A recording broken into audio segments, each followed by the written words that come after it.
Hi, it's nice to have Diksha back with us. I think there's an issue with audio. Hi, Diksha. Hi. Okay, there might be a slight lag in audio today, but it's nice to have you back, and we'd love to continue our conversation that we started last week at TCOL. We are making an effort to support the times and the people and the tough times that people are talking about these days. We're trying to make them simpler, a little more easier to handle. And Diksha has these little tricks and tips that can be recalled in those moments in which it's just nicer to have that information than to look for it or than to counsel yourself into it. So, Diksha, my first question to you today is something that comes from our last conversation. And let's talk about grief and loss. Let's understand that better. So, with the growing pandemic, which is so relevant in our today's times, grief and loss is a thing which is happening for each one of us. Maybe very directly, where we are losing our loved ones, people very very close to us, or maybe indirectly, where we can see our friends or maybe relatives losing their loved ones.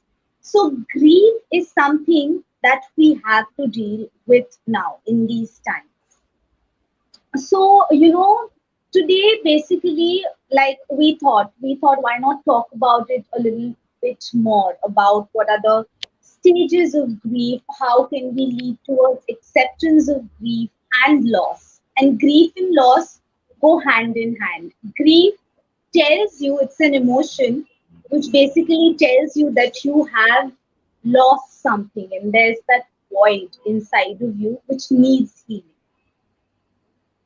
And with reference to what we spoke about last time, that a lot of us, especially people, the so-called influencers or people who are not really from the medical health fraternity, they often talk about just be positive, don't let any negative emotion affect you, and grief is often considered one of those. However, grief is its own place. If you don't process grief, it will be suppressed in your body, in your minds, making you more susceptible to different mental disorders, as well as, aches and pains that we have in our bodies. They often have a psychological root to it. So, even that. So, that's why if any of our audiences who are listening to us believe that, oh, just be positive and grief can be dealt with. So, no, you need to sit with it and, be with it. Interesting, you put it like that. So let's talk about methods that can help us deal with those moments better, in which you are trying to address what is causing grief or what is your personal discomfort. Right. So, you know, like how we spoke about very briefly, that there are various stages to grief. So, the first stage is generally denial and shock whenever we hear about someone has passed away. And often, someone who is very close to us, we don't want to accept it. We are in a lot of denial. So, what I would advise is that stage is not something where you're going to ask the person to, do something about it. Because that is not a phase or a stage where they are even ready to come to terms with that they have lost something. So, coming, again to the stages of grief, the first one being, denial, and then there's anger, then where you're feeling very angry, even you feel a lot of anger towards God or towards the people who were present, that why did this happen, how could you do this to me. And then there's bargain, where you try to kind of bargain the pain for something else. Then there's depression, where the grief really hits you. And then there's acceptance. So between these two stages of depression and acceptance, people are often open, or that can be the window period where you can kind of tell them that probably try this, which doesn't mean that grief has it follows the same order itself, However, that is the window period, depression and acceptance, where you can probably tell your loved ones who is dealing with grief. So one of the ways is, that we also spoke about last time, is meditation. Meditation, which is the act of observing your emotion but not becoming that. One is that. Second, in our society, asking for help or reaching out for help is seen as a sign of weakness, which really needs to change. It's very easy for us to be like, oh, I want to lose weight and that's why I'm going to go to the gym now. However, when it's about our mental health, we never talk this way.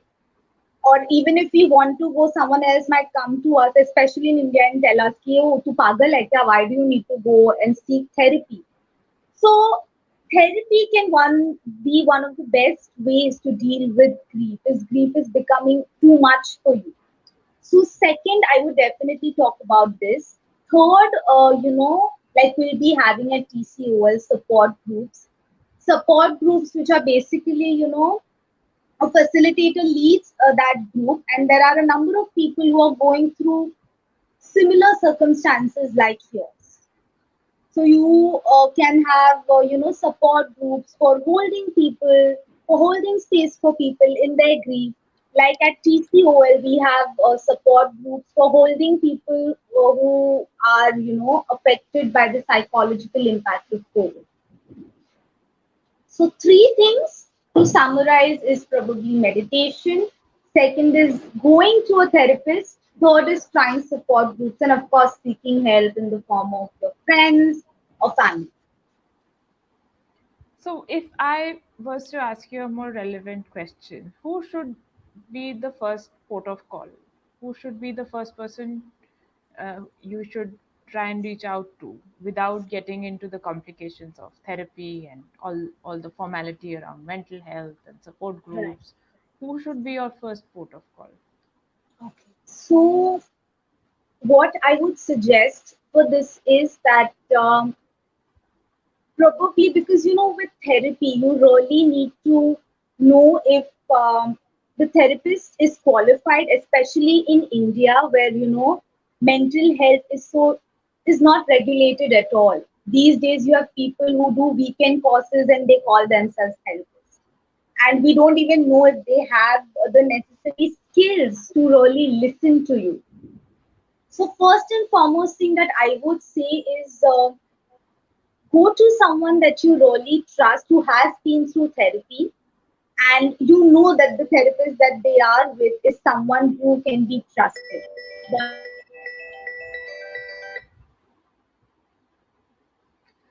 Interesting. Are we still here? I think there's an audio issue. Let me just address that.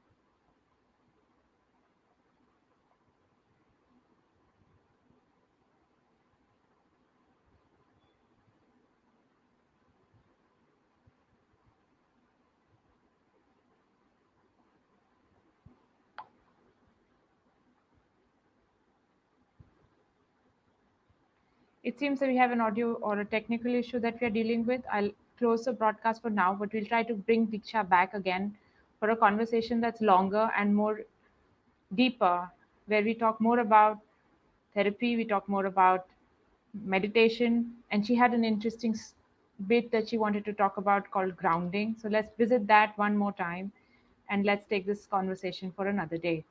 Thank you for your time. Thank you for your lovely comments, and thank you for watching.